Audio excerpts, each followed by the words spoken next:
Hello friends, welcome to Indrani's Kitchen. Indrani's Kitchen লৈ আপোনালোক সকলোকে আদৰণি জনাইছো।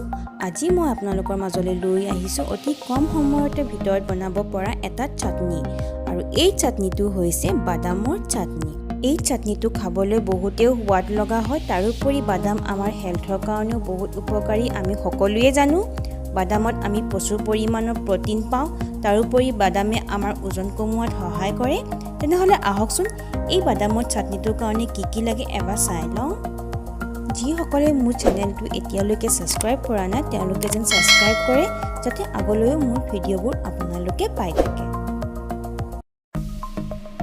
এই চাটনিটোৰ কাৰণে মই 1 কাপ জোখত ৰঙা বাদামটো লৈ লৈছো, আধা চামুচ গোটা জিৰা, নিমখ সোৱাদ অনুসৰি, আধা চামুচ সৰিয়হ গুটি, আধা চামুচ ধনিয়া গুটি, দুটা শুকান জলকীয়া, অকণমান তেতেলী টেঙা মই গুটিটো এৰুৱাই লৈছো আৰু অকণমান নৰসিংহৰ পাত।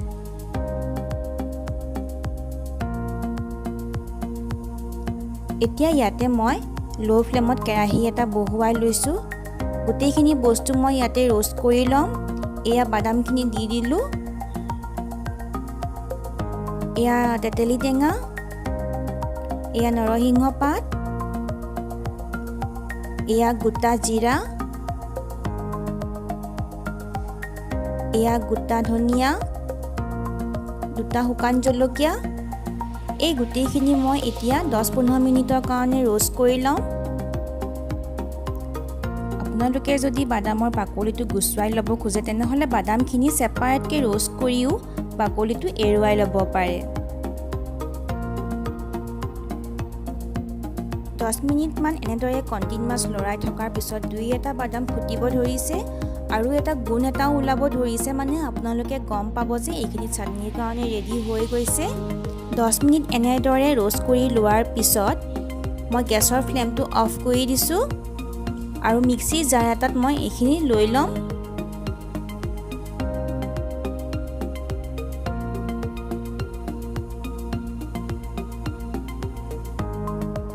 এইখিনি এতিয়া মই মিক্সিত মিহিকৈ গ্ৰাইণ্ড কৰি ল'ম।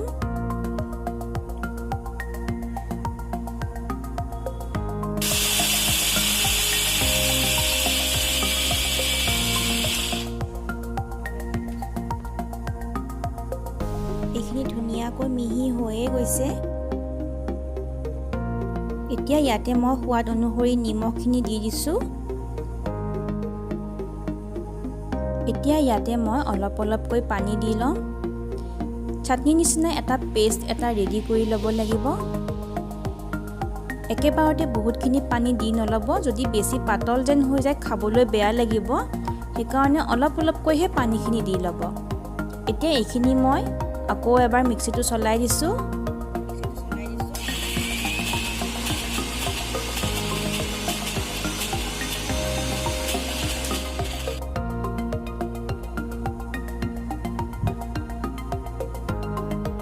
এইখিনি বহুত বেছি ডাঠ হৈয়ে আছে। ইয়াতে মই আৰু অলপমান পানী দি দিছো। আপোনালোকে চাই ল'ব, বহুত বেছি ডাঠ হৈ থাকিলেও বেয়া লাগিব আৰু বেছি পাতলো কৰি নল'ব। মই আকৌ এবাৰ মিক্সিটো চলাই দিছো।